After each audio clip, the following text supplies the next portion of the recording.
व्यक्ति एक, 3 स्थानों पर नौकरी, भ्रष्टों के खिलाफ एफआईआर की चेतावनी। बंगाल की नई भाजपा सरकार भ्रष्टाचार के खिलाफ मुस्तैद है। मुख्यमंत्री शुभेंदु अधिकारी का भ्रष्टाचार से कोई समझौता नहीं करने का निर्देश है। बुधवार को गारोलिया नगर पालिका में स्थानीय भाजपा विधायक अर्जुन सिंह पहुंचे। नगर पालिका के विभिन्न विभाग के कर्मचारियों ने उन्हें सम्मानित किया। उनके साथ नोहापाड़ा के पूर्व विधायक सुनील सिंह भी थे। अर्जुन सिंह ने बताया कि तृणमूल बोर्ड की कई भ्रष्टाचार प्रकाश में आई है। एक व्यक्ति 3 जगहों पर नौकरी कर वेतन उठाया है। ऐसे भ्रष्ट कर्मियों के खिलाफ एफआईआर दर्ज होगी, उन्हें जेल जाना पड़ेगा।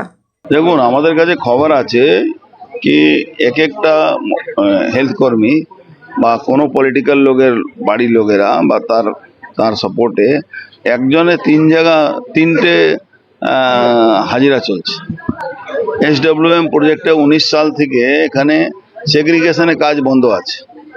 এটা একটা বড় সমস্যা আছে, এটা ইমিডিয়েট সর্ট আউট। তারপরে সামনে বৃষ্টি আসছে, তার আগে সব এলাকা পরিষ্কার পরিচ্ছন্ন যাতে জল কোথাও না জমে।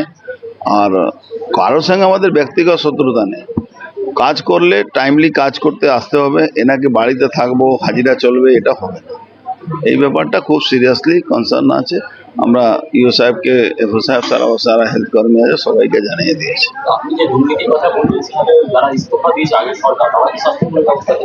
পাবে তো, সবার নামে এফআইআর হবে। যারা এসব করেছে তা কেউ বাঁচবে না, তারা জেলে যাবে, নিশ্চিত থাকুন। অনেক লোক আছে, শুধু এখানে না, ভাটপাড়াতেও এরকম দেখেছি, নর্থ ব্যারাকপুরে এরকম দেখেছি, সব জায়গায় এরকমই হবে।